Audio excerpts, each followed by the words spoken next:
Olá, estamos aqui no nosso segundo episódio do Next Lab, o podcast do Laboratório LACMAR. E nós temos um assunto hoje muito raro para tratar com vocês.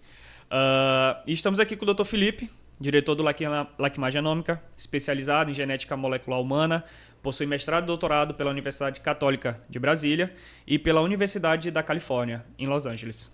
Muito prazer, doutor. Olá, Ricardo. Prazer é nosso estar aqui com vocês e poder discutir genética com o pessoal que está em casa.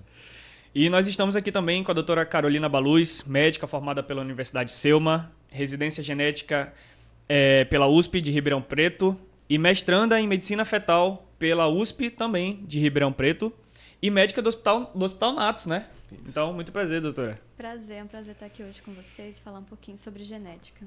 Hoje nós temos um assunto bem raro, como eu disse, né? Nós vamos falar sobre doenças genéticas, doenças raras, né? E eu já queria começar com essa pergunta, né? O que são doenças genéticas e o que são doenças raras? O que diferenciam elas? Quer começar, doutora? As doenças genéticas são doenças que são causadas por alguma alteração no DNA, né? Uhum. Seja alterações de ponto, alterações cromossômicas, né? Existem vários tipos de doenças genéticas. E as doenças raras são doenças que são definidas pela prevalência na população, né? Não necessariamente elas são genéticas, mas 80% mais ou menos das doenças raras são genéticas, né? Então, o termo genético está mais ligado à etiologia, né? Qual é a origem daquela doença? E o raro está ligado a com que frequência essas doenças acontecem na nossa população. Então, por exemplo, câncer é genético. Muita gente, às vezes, não associa câncer a ser uma doença genética. Ela é genética porque a origem da doença está lá no DNA. Agora, ela é rara? Não. É a segunda maior causa de morte no mundo, é por câncer. Então, nem toda doença genética é rara e nem toda doença rara é genética. E outra coisa também, que nem toda doença genética é hereditária. Né? Isso. Também tem essa outra definição, essa outra diferença, assim, que às vezes as pessoas confundem esses termos. Mas a hereditariedade quer dizer em relação àquela alteração genética passar através das gerações da família, né? E às vezes uma doença genética pode surgir no indivíduo sem ter sido herdada dos pais, né, e da família. O exemplo clássico é o câncer de forma geral, né? Sem individualizar o tipo. Né? 90% a 95% dos cânceres hoje não são herdados. Ou seja, aquela mutação genética que causou o câncer não veio do pai ou da mãe. Sim. Ela surgiu durante a vida, o desenvolvimento do indivíduo. Então, essa também é outra diferenciação. E eu tenho outro termo também que às vezes eu vejo uma confusão, que é ser congênito, né? Usar o termo congênito e genético como sinônimos, né? E não também é, não né? São. Congênito é mais em relação a ter sido originado durante o desenvolvimento embrionário, né? Durante o desenvolvimento fetal. Mas não tem necessariamente relação com a genética também. Doenças genéticas podem ser congênitas ou não, e doenças congênitas podem ser genéticas ou não. Então, pegando esse gancho do câncer, né, falando de câncer, então significa dizer que se meu pai ou meu avô teve, não significa que eu vou ter, ou significa que eles não tiveram e possivelmente eu possa ter? É Exatamente, isso? Não é porque um teve ou deixou de ter, assim, de forma geral, né? Até a doutora pode complementar, mas existem alguns tipos que estão mais associados à hereditariedade. Mas, de forma geral, não existe essa associação direta. Entendi. Existem tipos, né, diferentes. Então, por exemplo, existem as síndromes de predisposição hereditária ao câncer. Esses são os 10%, né, que são mais raros de tipos de câncer que são hereditários. Então, assim, diferente do que o professor estava explicando, existe a questão da hereditariedade nesse tipo de tumor. Então, realmente é passado de geração para geração, né? Diferente do tumor que surge no indivíduo ao longo da vida, né? Pelas alterações das mutações que acontecem na divisão celular, enfim, nas exposições que o indivíduo faz ali durante a vida. Esse grupo de pacientes que tem a síndrome de predisposição hereditária ao câncer já nascem com alguma alteração genética que já predispõe a ter um câncer de forma mais... com risco maior do que a população geral. Sim. Né? Então, assim, pelo fato de já nascer com essa alteração genética, tem um risco aumentado de desenvolver alguns tumores comparado com a população geral. E de idade mais precoce também, por exemplo, né? Então tem essas diferenças. Vamos fazer um break aqui. Eu tô morrendo de frio, pessoal. Rapidão, para aí, ó. Eu tô tremendo aqui. Parece até que eu tô nervoso. Tá. Dá pra esticar mais ficou, um pouquinho aí ficou nesse claro? assunto? Dá. Ficou claro Muito que eu falei? claro. Tá Não ótimo. sei. Tá ótimo. Então, também só adicionando também uma outra informação importante, é que assim, não é uma mutação, né, de forma geral, tá, que causa o câncer, né? É o acúmulo de variantes genéticas. Desculpa, até o nome mutação tá caindo em desuso, né? É o acúmulo de variantes patogênicas que ao longo da vida, né, que podem desencadear. Só que se você já nasce com algumas delas, é como se você já começasse esse jogo perdendo, em desvantagem, né? Então, você precisa de menos eventos, né, de menos variantes novas para desencadear a doença. Entendi. Então, eu vou puxar um dado aqui, e aí eu queria falar mesmo agora sobre doenças raras, né? Hoje, 50% a 75% dessas doenças raras afetam as crianças, né? E sendo de 2 a 3 diagnósticos errados, né? Existem sinais ou sintomas hoje que as pessoas devem ficar observando ou buscar um diagnóstico quando elas verem algo diferente nessas crianças, doutora? Assim, a gente costuma dizer que a gente tenta diminuir essa odisseia até chegar ao diagnóstico de uma doença rara, né? Que os pacientes muitas vezes precisam passar por vários especialistas, né? Passar por várias consultas e às vezes diagnósticos errados, tratamentos errados, né? Enfim. Então, o que a gente consegue observar, né? Que pode ter em comum, nem sempre, tá? Mas, assim, coisas características que chamam a atenção. São casos que acontecem em várias pessoas na mesma família ou numa idade atípica, né? Numa idade mais precoce do que é comum de acontecer daquele tipo de doença, aquela manifestação. Ou um indivíduo que já nasce com alguma malformação congênita ou várias, né, malformações, dismorfias, né, da face ou do corpo. E essa associação desses sinais, né, isso já chama atenção para uma doença genética e também em relação à consanguinidade, né, se tiver algum grau de parentesco entre os pais e tiver alguma dessas manifestações, né, esse acúmulo dessas características vai chamando atenção. E sobre esse dado, o que a gente tem hoje? O tempo médio do diagnóstico, né, nessa odisseia é de 7 anos. Então, quando você chega nesse diagnóstico depois de 7 anos, passar por vários médicos, viajado para outros estados, você já tem a doença instalada, onde o prognóstico, né, o manejo, você tem menos opções, né, doutora, de trabalho, né, de poder dar mais qualidade de vida àquele paciente. E nesse sentido, eu vejo da seguinte forma: a melhor forma de você, aqui entre aspas, né, combater a doença rara é você fazer o diagnóstico precoce. Quando o diagnóstico é feito precocemente, isso dá mais ferramentas, né, mais opções terapêuticas para o médico poder acompanhar aquele paciente. E aí, nisso, eu queria até destacar esse trabalho da Natos, né? Então, eu acredito o seguinte, cara. O diagnóstico precoce ele é feito de um tripé, né? de 3 pilares, que é o pediatra, o médico geneticista e o laboratório. E aí, quando esses 3 estão conversando, onde tem um pediatra entendendo o exame genético, né, pedindo muitas vezes um exame de triagem neonatal, você tem esse exame sendo interpretado rapidamente pelo laboratório e daí já fazendo a comunicação do resultado crítico, isso chegando ao médico geneticista, você consegue encurtar esse tempo. Então, você sai de 7 anos para 1 mês, né, para 2 meses, e isso consegue dar uma qualidade de vida maior para o paciente que é diagnosticado precocemente, né? Então, e resultado crítico é um dos nossos próximos conteúdos aqui no episódio, aqui na nossa temporada. E só acrescentando também essa informação em relação ao diagnóstico precoce, muitas vezes existem doenças genéticas que parecem outras coisas, né? Como você falou dos diagnósticos errados. E queria comentar, por exemplo, os casos dos erros inatos do metabolismo, né? Os pacientes, muitas vezes, que têm essas alterações, que são alterações de enzimas, né?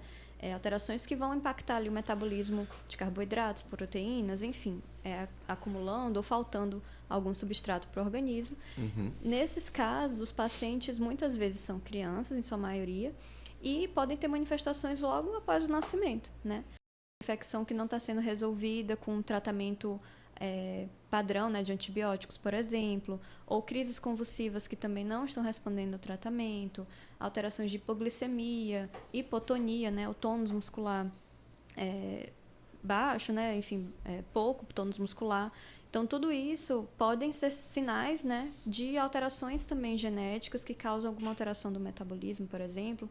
E, às vezes, não tem manifestações físicas, né, no sentido assim, de que a gente associa também doenças genéticas com aquele fenótipo de sindrômico, né, enfim. E muitas vezes nem é assim que se manifesta também. Então, é importante esclarecer que existem essas diferenças. E ainda sobre isso, né, às vezes a doença ela é silenciosa por um tempo. Sim, também. Então, o paciente está assintomático e não tem como o médico pediatra, na sua rotina, na sua consulta de rotina, identificar, porque às vezes é uma característica que passa despercebida, né?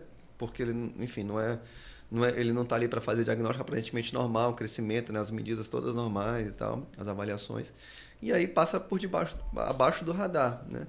E aí, nesse sentido, os exames genéticos podem mostrar informações que a clínica às vezes ainda não está apresentando, né? E isso é um ponto que eu quero até perguntar agora, que é sobre essa tecnologia, né? Esses avanços tecnológicos no diagnóstico. Então, hoje a gente tem no Brasil, né, 6 mil... Hoje no Brasil não, no mundo, né? A gente tem hoje por volta de umas 6 mil doenças raras, né, caracterizadas, sendo elas genéticas e não genéticas, né? Então, com esses avanços tecnológicos, o que mudou nos últimos 10 anos, né, para melhoria desses testes genéticos, né, no Brasil? Né? No Brasil, o que isso mudou? O que contribuiu para esse diagnóstico precoce? Olha, eu vou te falar por mim, eu respondo com uma palavra, o acesso, né? Isso se reflete na queda dos custos. Então, a resposta curta é, o custo caiu e fez com que isso virasse fosse mais acessível à população. Em 2012, mais ou menos, um exoma, que é o sequenciamento de todos os genes do corpo, custava por volta de R$15 mil. Então, tu imagina lá, de 2012 para 2025 já são 13 anos.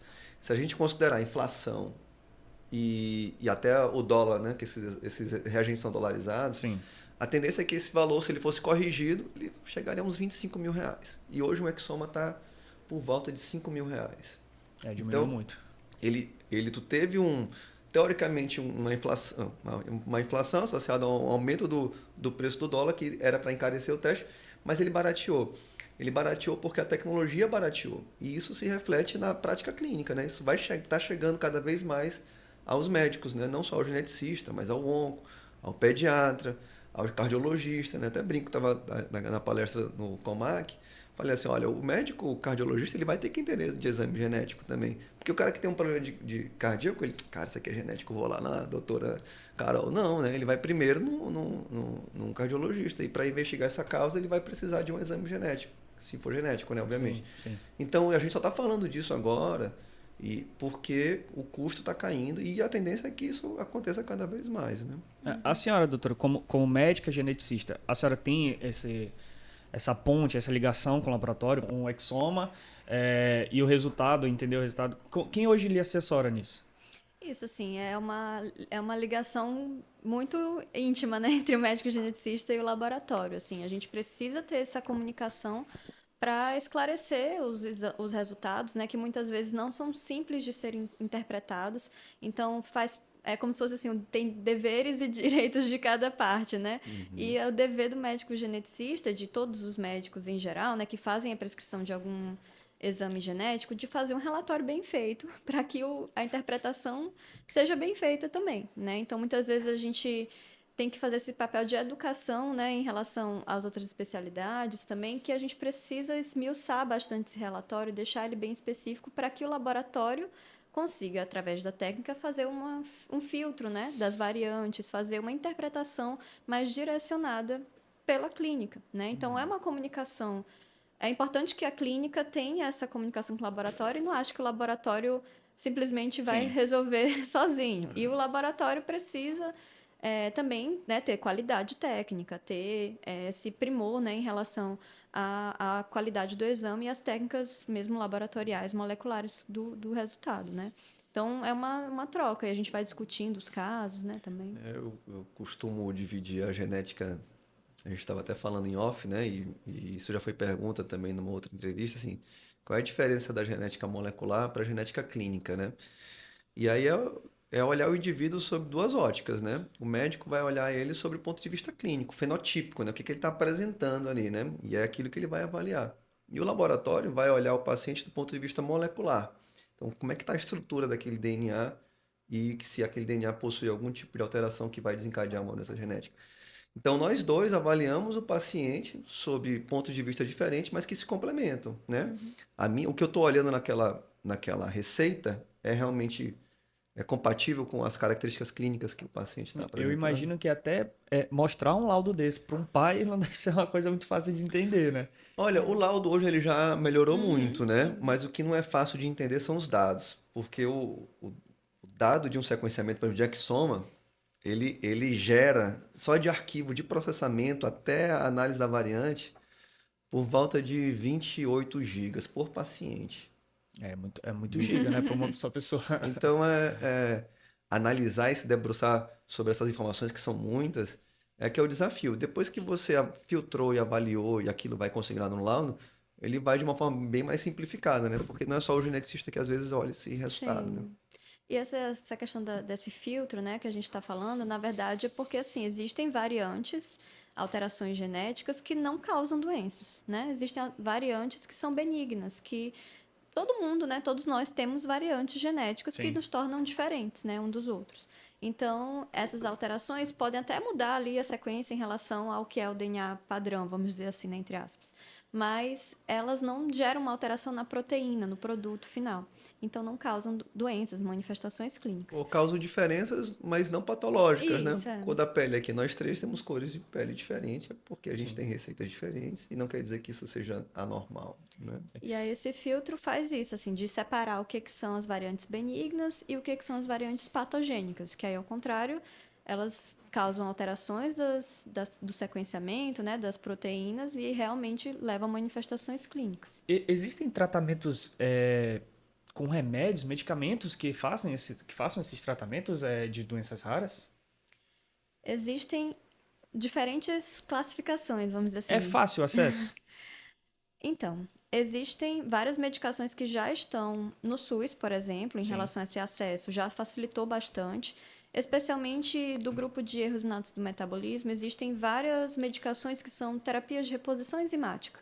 Então, por exemplo, o indivíduo tem uma alteração genética que ele não produz determinada enzima, a gente consegue fazer a reposição daquela enzima de forma exógena, né, para o paciente. Então, existem, assim, de forma mais clara, né, esse tipo Sim. de tratamento, assim, direto. Mas também já existe hoje as terapias gênicas que também já estão começando a serem implementadas no SUS também. Não todas, mas algumas. E assim, de forma geral, são custos muito elevados. É, Porque assim, desenvolver um medicamento da sua concepção, passar pela fase pré-clínica, clínica, até ele chegar na última etapa de farmacovigilância e chegar ao paciente, existe um custo muito alto. E, e o público é raro, né? uhum, Então você diluir o custo desse medicamento, né, para poucos pacientes faz com que ele encareça muito.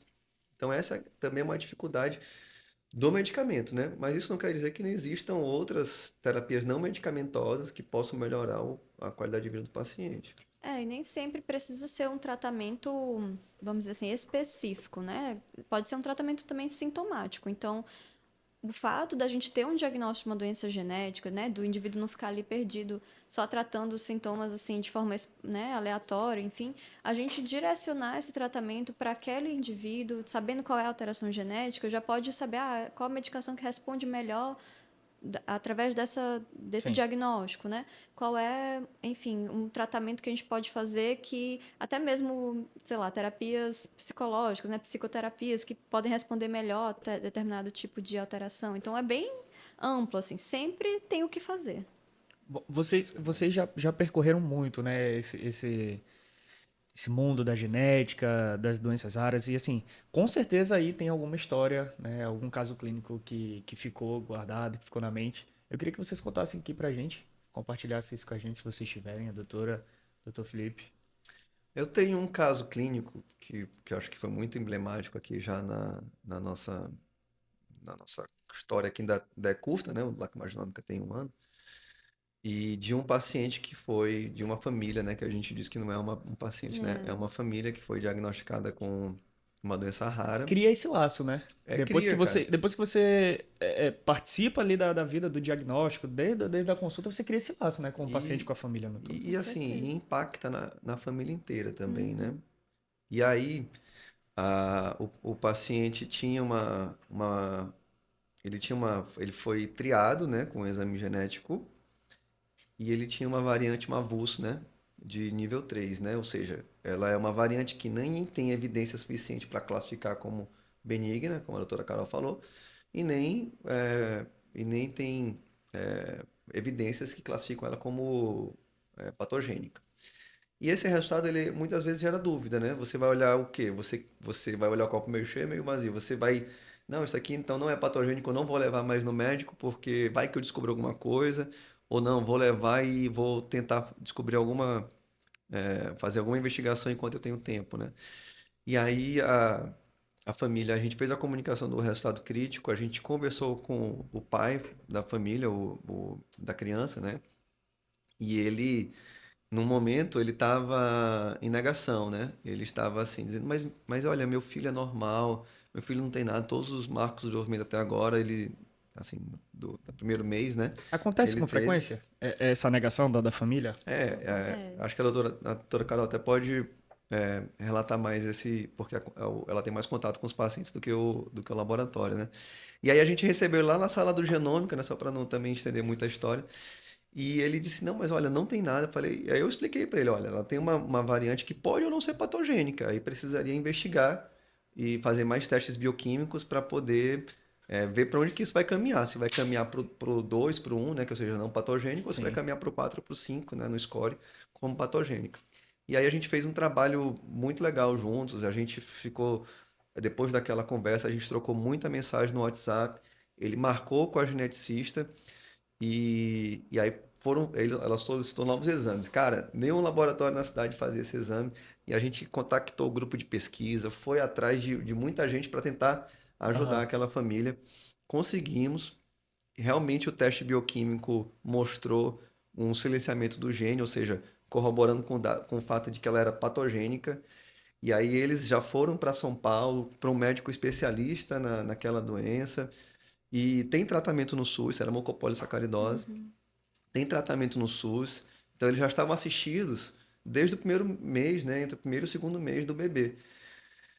A doença, ela só se manifesta clinicamente no primeiro ano, né, aproximadamente. E aí, então, hoje eles têm mais tempo para tratar e fazer algo pelo bebê, né, de uma forma mais assertiva e com um prognóstico melhor, graças à triagem genética neonatal lastreado pelo Lacmar, e pela essa conversa. Eu acho que essa conversa é importante, né? Explicar a relevância daquele resultado. Porque ele poderia ter passado despercebido, né? Sim, E sim. não ter significado nada para ele, nem tal. E, sei lá, vai que o pediatra também poderia ter. E aí, essa criança entraria no dado que a gente falou ainda há pouco, né? Das doenças não diagnosticadas, com Isso, tempo, Sim. que levam isso. E aí anos. reduzir isso de 7 anos para um mês é uma dos propósitos lá que genômica, né? Entregar um resultado precoce. Né? Isso faz toda a diferença para o tratamento, assim, dessas alterações genéticas, né? Por mais que muitas vezes, né, a gente não vai chegar de fato a uma cura, mas o fato da gente fazer um diagnóstico precoce e logo um tratamento precoce previne complicações que podem até ser fatais, né? Então, assim, essa é a importância do diagnóstico precoce e do tratamento, né? Então, as doenças genéticas, como eu falei, a gente sempre tem o que fazer e quanto mais cedo a gente fizer, melhor, né?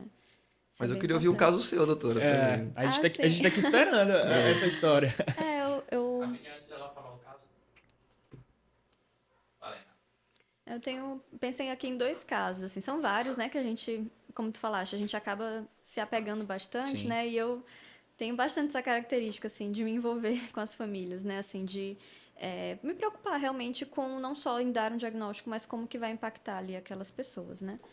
E, enfim, eu me lembrei aqui de dois casos que me marcaram mais recentemente. Um foi de um paciente que ela tinha já uns 8 meses de idade e estava internada, né, em um hospital daqui da cidade, mas ela tinha um quadro de hipotonia muscular, né? Só que esse quadro já vinha desde o nascimento. Assim, ela O nunca que é hipotonia desenvolveu... muscular, doutora? Só pra quem... Ah, desculpa. Não, não. Ela... É importante a gente saber aqui, pro público Até porque, saber. assim, se é um sinal importante, né, para Sim, um alerta, às vezes, tanto para o pediatra quanto para a família que tem um sim. bebezinho, né, também observar. Na verdade, assim, a hipotonia, como eu falei, é a parte de não ter o tônus muscular adequado, né? Então, não consegue fazer uma movimentação dos músculos, não consegue, né? Tem um quadro ali, por exemplo, de fraqueza muscular. E nesse caso de um bebezinho com hipotonia, ele não atinge os marcos do desenvolvimento, né? Então, aquele parte do sustento cefálico, né? De ficar com o pescocinho mais durinho, né? De começar a levantar o pescoço. Ou mesmo de movimentar os membros, né? De ter a movimentação igual dos membros, por exemplo. Enfim, então são sinais ali que a gente observa de hipotonia, né? Mas basicamente um bebê mais molinho, entre aspas, Entendi. assim. E, enfim, essa paciente tinha isso desde o nascimento, foi identificado pelo pediatra, mas achava que tinha sido um problema em relação ao parto. Assim, a investigação demorou muito. Teve provavelmente alguma questão também da parte da negação da família, né? Tudo isso. Muitas vezes não é nem também só a negação, mas é o fato de não conhecer mesmo, né? De não É o entender. lance da informação, né? Do acesso à Isso, informação que exato. falta. Que melhorou muito, mas ainda A falta gente muito. precisa divulgar e desmistificar alguns tabus, né, doutora? Sim, exato. E esse acompanhamento com o pediatra, né, nessas primeiras consultas é essencial, porque o pediatra vai avaliar se ele está alcançando os marcos de desenvolvimento que são, né, adequados ou não, Sim. né, para aquela idade. Então, enfim, a criança não adquiriu esses marcos e realmente foi evoluindo cada vez com mais, né, hipotonia também, esse quadro progredindo. E aí realmente teve uma infecção respiratória, e a parte respiratória também a gente precisa dos nossos músculos, né, para fazer a respiração, a movimentação torácica, né, enfim, conseguir fazer a ventilação, né, pulmonar. E aí ela começou a ter infecções e ficar muito cansada, né, não conseguir respirar adequadamente. Foi internada e aí o médico da pediatra que avaliou na internação identificou aquele quadro de hipotonia e chamou a avaliação do médico geneticista. E aí uma das coisas que a gente pensa, né, uma das hipóteses, né, dependendo de outras características, Outros sinais fatores, né? clínicos, história familiar, enfim, mas é a doença de atrofia muscular espinhal, né? E tem vários tipos dessa alteração, né, que a gente chama de AME, mas era uma alteração que poderia ter sido identificada, por exemplo, num teste de neonatal molecular, por exemplo, né? E antes mesmo da gente identificar os sintomas clínicos, por exemplo. Ou mesmo que ela já tivesse com a hipotonia, poderia ter sido identificada mais cedo, né? Não chegar até os 8 meses de vida numa internação, que aí depois evolui para uma UTI, uma ventilação mecânica, né? E, assim, existem hoje os tratamentos, existem as medicações hoje também, que muitas vezes melhoram, né, esse prognóstico no sentido de não chegar nesse ponto de precisar tão cedo, né, de uma ventilação mecânica, de conseguir retardar a evolução da doença, né? Então, pelo menos, assim, a gente fazendo esse diagnóstico mais precoce, por mais que ela fosse uma bebê, a gente teria talvez um prognóstico melhor, né? Sim. Não precisaria da ventilação mecânica tão cedo. Então, me marcou, foi uma questão mais recente, assim. E o impacto, né, para a família de receber um diagnóstico nunca é fácil de falar, de comunicar isso para a família. Mas eu sempre tento esclarecer e também desmistificar que o diagnóstico não é uma sentença, Perfeito. né? O diagnóstico é um ponto de partida, é um novo começo que a gente vai começar a fazer o tratamento adequado. Então, tirar também essa ideia de que o diagnóstico é algo É sempre a se A temer, melhor né? coisa que pode sempre um acontecer é o monstro, né? diagnóstico correto, né? Porque as pessoas temem, né, ter uma doença genética. Mas, infelizmente, se for para apresentar, né, vão apresentar. Então, a gente precisa ter essa ideia de que o fato de fazer um diagnóstico genético é para prevenir, né, é para tratar adequadamente, é para ter essa precaução, né, e ter esse tratamento adequado. Puxando, rapidinho, Ricardo, Vai. puxando o gancho sobre o que a doutora Carol falou, hoje o LACMA tem o teste de triagem neonatal genético, né, em parceria com a Anatos. E esse teste, né, que é o teste da bochechinha, ficou muito famoso, ele investiga 540 doenças. Então a gente sai de um teste do pezinho, que, sei lá, seus 30 doenças. Que tem né? um monte, né? Tem o Master, Pois tem é, mais de 30 a 50. Vai. E o do SUS são 6 ou 7, dependendo do estado, né? E aí vai para 540. E aí o tabu, ele às vezes, ele é uma barreira. E o cara fala, 500? Não, não vou fazer esse teste. Vai que eu descubro que meu bebê tem alguma coisa. Existe isso? Os pais falam Existe, isso? É existe. assim que fala normalmente. É? Então, assim, então, é esse medo do diagnóstico. E eu falei, olha, se ele tiver alguma coisa, primeiro, o teste não vai mudar o resultado, né? Se você fizer o teste ou não, ele não vai deixar de ter ou não ter Sim, sim, uma sim. doença. Não é porque furou a Que a criança doença e surgiu ali, ali. né? Segundo ponto, você sabendo que existe uma doença, antes mesmo do aparecimento dos sintomas, como foi o caso que eu citei aqui, isso dá muito mais margem para trabalho, para manejo desse paciente pelo médico geneticista, do que se ele não soubesse o diagnóstico, do que se ele chegar tardiamente, né, no geneticista.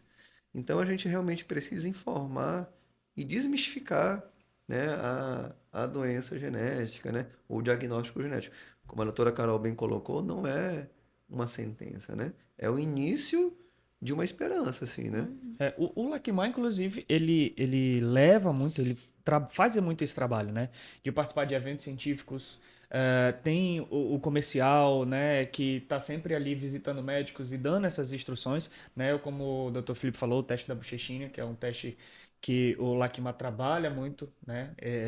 Realiza muito esse teste, né? E tem essa parceria com o NATS, né? Também, que é para ajudar nesse diagnóstico precoce, né? E tá, quem sabe, salvando algumas vidas, né? Perfeito. E só para acrescentar também, assim, em relação a isso, é importante diferenciar, né, que existem algumas as indicações, né, dos testes Sim. genéticos. Primeiro que não tem nenhum teste genético que consegue diagnosticar todas as doenças genéticas. Não existe um único exame, né, que a gente faça O exame Salvador.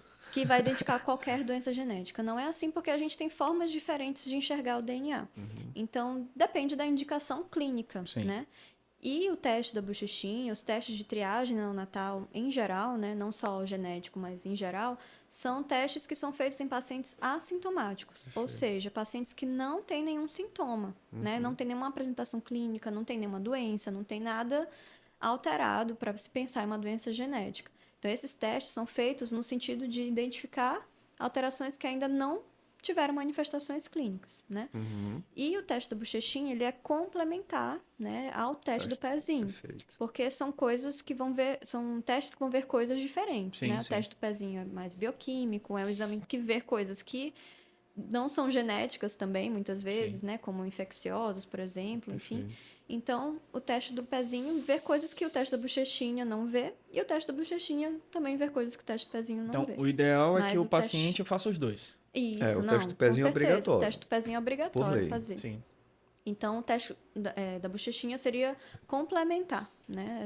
Complementar essas informações com a parte molecular. E, e um outro dado importante sobre essa questão do tabu, eu já vi situações em que a família, ela fala assim, né? Não, a gente não vai fazer porque não tem histórico familiar, né? E, e o teste, por exemplo, do pezinho também vê doença genética, embora não seja um teste genético, mas várias Sim, doenças sim. ali são genéticas, e você não deixa de fazer porque tem um histórico familiar. E um outro dado que é muito relevante é assim, de todos os testes, todos os pacientes triados na Anatos com doenças genéticas, nenhum tinha histórico familiar. Então, existem diversas possibilidades de explicar o porquê não ter histórico familiar, né? Mutação de novo, doenças recessivas, penetração incompleta, enfim, são termos técnicos, mas é importante o pediatra saber, né, e a família saber que não é porque eu não tenho histórico familiar que eu não posso vir a desenvolver uma doença genética. E esse teste também, ele identifica doenças que têm manifestações até ali a primeira infância, né? Os primeiros anos de vida, normalmente. Então, assim, a ideia de fazer o teste seria para identificar doenças genéticas que tenham manifestações clínicas ainda nesse primeiro momento da vida, né? Até complementando uma pergunta anterior tua, né? Hoje, por que que a gente também está falando mais de genética, mais de exame genético, né? Então, as tecnologias, além de ter barateado, elas ficaram mais customizáveis. Então, hoje você consegue criar um exame onde você seleciona os genes que desejar para serem sequenciados daquele paciente. Eu quero agrupar por exemplo, câncer hereditário. Então, quais são todos os genes associados a câncer hereditário? São esses aqui, esses 400. Pronto, eu vou selecionar esses aqui e vou comprar meu kit e vou sequenciar isso no meu laboratório. Inclusive, isso pode mudar de laboratório para laboratório, esses painéis. Aham. Então, o que que é o teste de triagem genética neonatal, como o teste da bochechinha e outros? Assim, quais são os genes, então, associados a doenças genéticas que se manifestam no início da vida e que têm tratamento? Aí são essas aqui. Então, as causas são essas aqui. Então, esses genes são os genes avaliados. Não interessa para o teste, por exemplo, avaliar o gene para síndrome de Huntington, que é uma doença degenerativa que só vai se manifestar lá nos 50 anos de idade. Tu já pensou tu saber que tu tem um, Uma doença. um destino selado? Aí é por uma doença progressiva que vai acontecer aos teus 50 anos. A forma de tu enxergar a vida, até como teus pais vão te criar, isso ia impactar profundamente. Sim. E não ia mudar nada né, nos próximos 50 anos. Talvez eu até falecesse de uma outra causa, antes, um acidente de carro, enfim, né? Não é, Sim. a gente entra para o campo filosófico. Então, a ideia do teste é investigar coisas que possam ser tratadas, né, e tomadas ações imediatas para melhorar o prognóstico do paciente. E essa é a importância da interpretação do exame também, né? Que a gente precisa. A importância de ter o médico geneticista lá na ponta para fazer esse aconselhamento genético e interpretar esses resultados junto com a família, ver que se tem outras pessoas que precisam fazer, que tem indicação de fazer exame genético também, né? Então, esse retorno, né? Então, tem um aconselhamento pré-teste que a gente vai explicar antes de fazer o exame sobre quais são os possíveis resultados e o que a gente está investigando, por que a gente está fazendo aquele exame. E também um pós-teste que a gente vai explicar o que é que veio, né? O que aquilo ali vai impactar na vida daquela pessoa e daquela família. Então é bem importante ter essas duas explicações.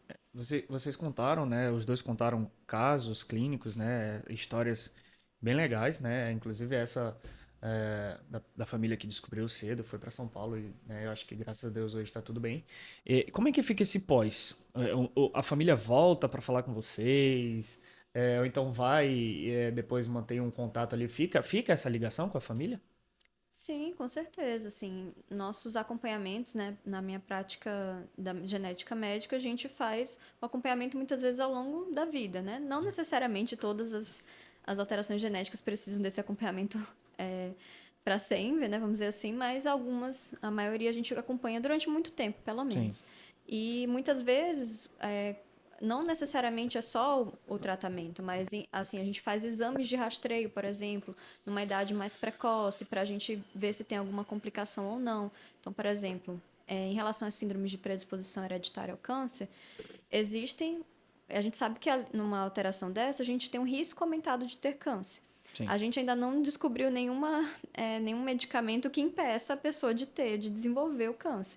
Mas o que a gente pode fazer? A gente pode fazer o rastreio numa idade mais precoce do que é feito na população geral, para esse indivíduo, né? Então, uma coisa de precisão, né? Personalizada para aquela pessoa que tem aquela alteração genética. Ou seja, vou dar um exemplo. Foi identificada uma alteração no gene, uma variante patogênica no gene BRCA1. Então, essa paciente ela vai começar a fazer mamografia numa idade mais precoce do que os 40 anos lá da população geral, dos 40, 50 anos, né? Sim. Então, ela vai começar a ter a possibilidade também de fazer cirurgias redutoras de risco, por exemplo.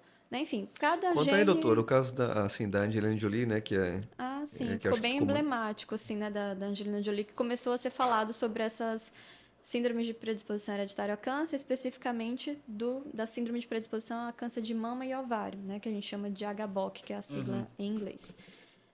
Então, essa alteração dela, a genética que ela foi encontrada, na verdade, ela começou a pesquisar porque na história da família dela, né, tinha pessoas que tinham tido câncer de mama numa idade jovem, né? Acredito que foi a mãe dela que iniciou ali essa investigação e foi identificada uma variante patogênica. Eu não lembro agora se era BRCA1 ou 2, mas foi identificado um desses dois genes e foi visto que ela teria um risco aumentado de desenvolver câncer ao longo da vida, que pode chegar ali até uns 80%, né? Outra coisa para se esclarecer. 80% não de ter câncer, né? Ou risco aumentado em relação à população, né? Ou De não? desenvolver câncer De até o câncer final mesmo? da vida. De câncer de mama, né? E Certo. ovário, especificamente, mais especificamente, né? Do que outros órgãos. Mas depende do gene. Uhum. Mas em relação o tratamento, né, a gente pode, no caso que ela escolheu fazer foi a cirurgia redutora de risco, de fazer a mastectomia profilática. Então, ela tirou, né, as mamas para reduzir o risco de apresentar o câncer de mama, que ela teria esse risco aumentado ao longo da No vida. caso da Angelina Jolie, foi um diagnóstico precoce. Ela foi, buscou, fez o teste Antes de ter genético. câncer, entendeu? Antes de ter, ela já tomou a providência e Isso. escolheu ali Não quer dizer, é o importante tratamento. também dizer assim, por mais que você encontre uma variante nesses genes de predisposição hereditária ao câncer, não quer dizer que você vai ter o câncer. Sim. Né? Quer dizer que você tem um risco aumentado ao longo da vida. Essas porcentagens variam de acordo com os estudos que a gente faz, né, clínicos. Mas, enfim, o importante é entender que, por mais que o exame venha alterado, não quer dizer que aquele exame indica que você vai ter câncer, que você está com câncer. Não é isso. Indica só que você tem um risco Ela poderia maior. nem ter câncer. Poderia não ter Mas câncer foi uma escolha, nenhum. no caso dela. Mais uma escolha no caso dela. Isso. Mas importante dizer, ela não tirou da cabeça dela. Eu acordei e vou tirar minhas mamas, né? Não, teve todo Ela teve um acompanhamento, foi colocado as consequências, os bônus e ônus de cada decisão que ela ia tomar e Isso. ela optou por essa, né? Mas é uma decisão do paciente, né? Então, nosso papel é informar esses riscos e o paciente tomar a decisão de forma autônoma, né? O paciente, sabendo dessas informações, que ele vai tomar a decisão que ele quer. Entendi. Então, assim, você falou que o LACMA tem essa divisão, né? O LACMA Genômica, né? Que hoje está ali 1 ano, né? Está caminhando. Como que hoje o Genômica, né? Essa divisão do LACMA Genômica estuda essas doenças raras, né? Estuda essas doenças genéticas para somar na nossa comunidade? Olha, eu falo muito que assim, não é sobre venda de exame genético, né? É entender exatamente qual é a dor do médico, qual é a pergunta, qual é a hipótese diagnóstica dele e trazer para ele a melhor opção para aquela investigação molecular. Então, eu e a doutora Elda, que não esteve aqui hoje presente, mas vai estar em outro episódio, né? Vai estar com a gente. A gente traz um conceito que para mim é muito importante para o LACMA Genômica, que é o de medicina translacional. O que é esse negócio de translational? Agora tu traduz pra gente. É uma frase em inglês que resume isso, mas que em português significa assim, da bancada ao leito, né? Ou seja, da pesquisa, né, ao paciente. Então, o que tem de mais novo em relação à investigação para aquela doença é o que a gente quer, e mais eficiente, custo-benefício e tudo mais, a gente quer trazer para o paciente. Ontem mesmo a gente estava conversando sobre um caso que resume o que eu estou querendo ilustrar aqui. Foi solicitada a investigação de um gene por uma técnica que vê um tipo de alteração genética, MLPA.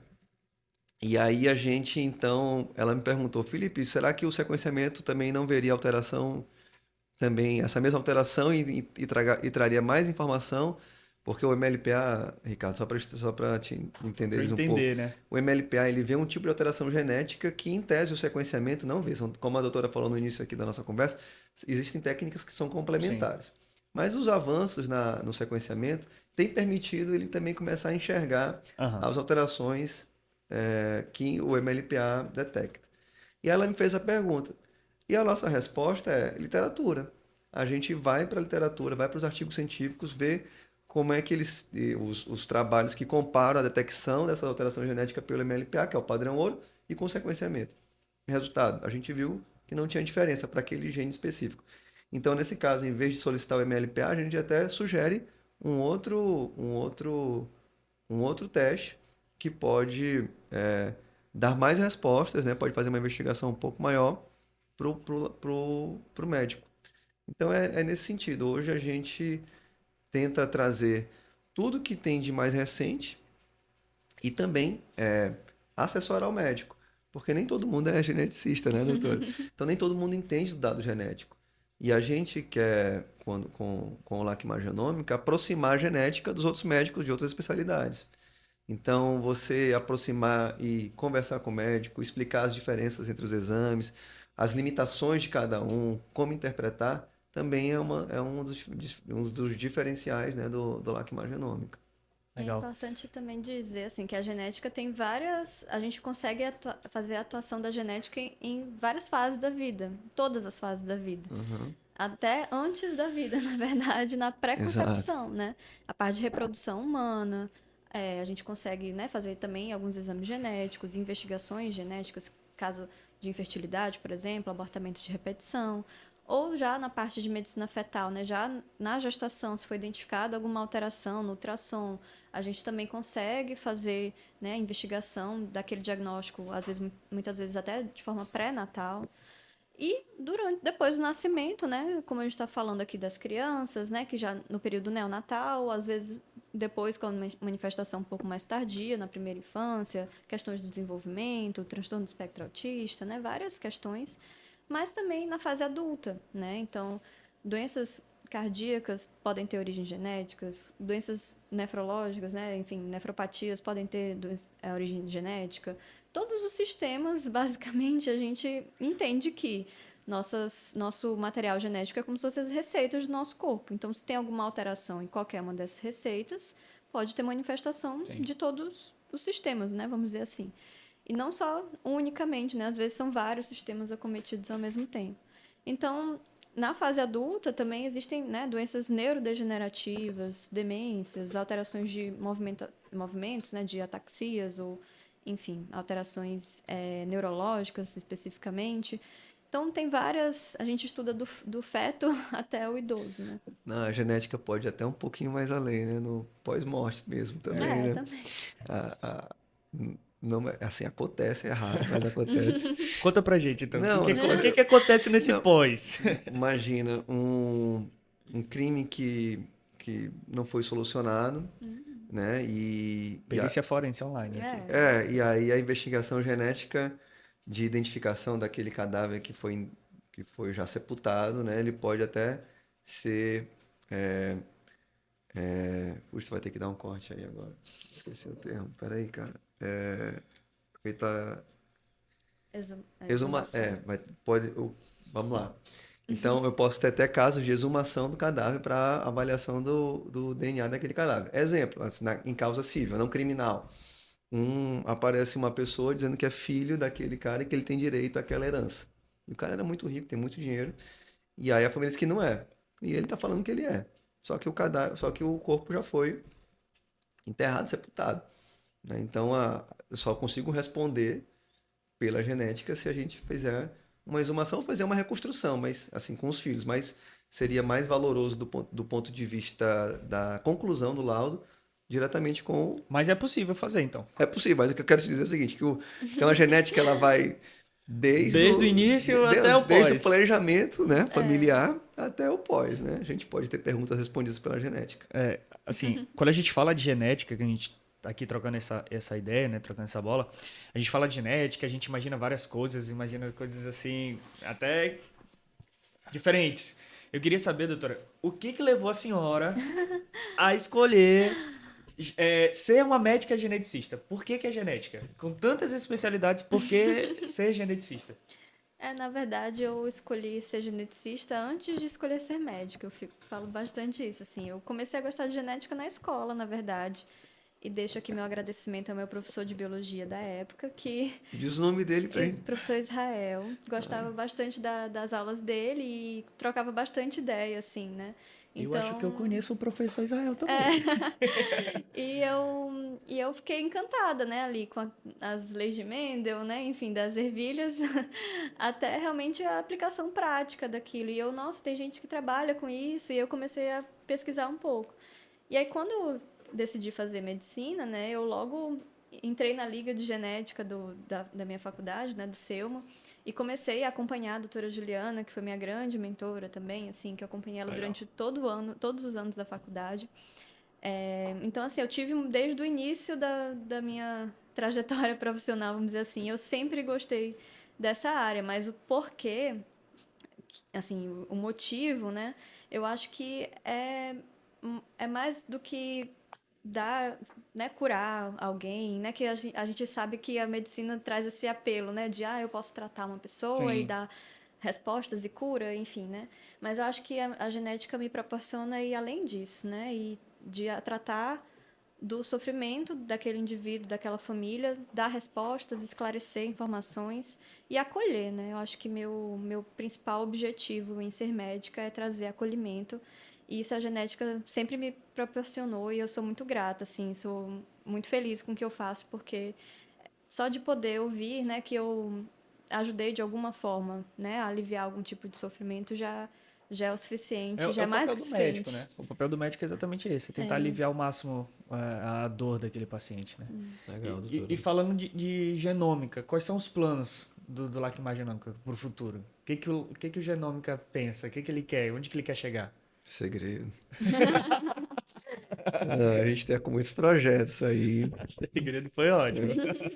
mas a ideia da gente é democratizar a genética, desmistificar e democratizar para que esses exames possam chegar a quem precisa, né? Na hora certa e na medida certa, né? Não, a gente, a gente acha, assim, é um desafio muito grande, porque existe uma questão de custo ainda que, por mais que tenha caído, ele, ele hoje representa ainda uma barreira. Existe uma questão do tempo também, né? Muitos exames genéticos demoram muito, Sim. então um dos projetos também do Lacmar Genômica é internalizar cada vez mais exames para diminuir esse tempo e isso impactar lá na ponta, né, para o médico. E para que isso aconteça, né, os exames mais caros, eles precisam de volume, né? Então, mostrar a importância do exame genético e aí ele entrar de vez na prática clínica para que ele possa ser internalizado e chegar mais rápido e criar nisso um ciclo virtuoso. E com certeza ajudar mais pessoas, né? Nessa Exatamente. prevenção precoce. Sim. É Tanto isso. no diagnóstico, né, quanto no Então, eu acho que o Lacmar Genômica aí tem muito a contribuir com o Maranhão. se Deus Com quiser. certeza. Tamo junto. Bom, é isso. Nosso bate-papo foi incrível. Foi um bate-papo bem raro, né? Saber dessas curiosidades, essas histórias que vocês têm para contar. Eu queria agradecer a sua presença, doutora. Muito obrigado. Obrigado por aceitar o nosso convite, estar aqui contribuindo e compartilhando as suas histórias, né? Eu que agradeço o convite, muito obrigada. Eu sempre estou assim, muito feliz de falar sobre genética, de qualquer aspecto, eu já estou dentro, né? E principalmente com o professor Felipe, que eu não consigo deixar de chamar de professor, porque ele foi Enquanto ela me meu chamar de professor. professor, eu vou chamar ela de doutora. Gente. E foi uma das pessoas que também me inspirou a seguir essa carreira. Então, muito obrigada. Sempre você extremamente grata, eternamente grata pela seu papel na minha vida e profissionalmente, né, como médica geneticista. Então, muito obrigada. E essa parceria é muito legal que a gente tem. E eu estou à disposição, sempre que precisarem, estou por aqui. Obrigado, doutora. Doutora Carol, obrigado pelo convite.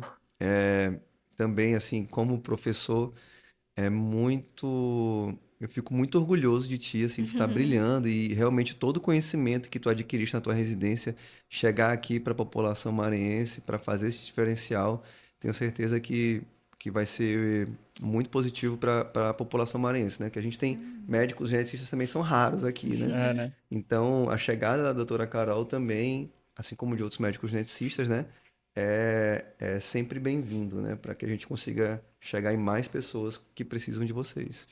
Maravilha. Eu também queria agradecer, doutor, pelo seu tempo, pela Tamo sua junto. agenda. Sei que a sua agenda é complicada, mas é sempre bom falar de genética com quem conhece e detém do assunto. E é isso. O Next Lab fica por aqui. Até o próximo episódio. Se você curtiu ou tem qualquer dúvida, escreva aí nos comentários, ative o sininho e siga o nosso canal. Se inscreva. Muito obrigado e até a próxima.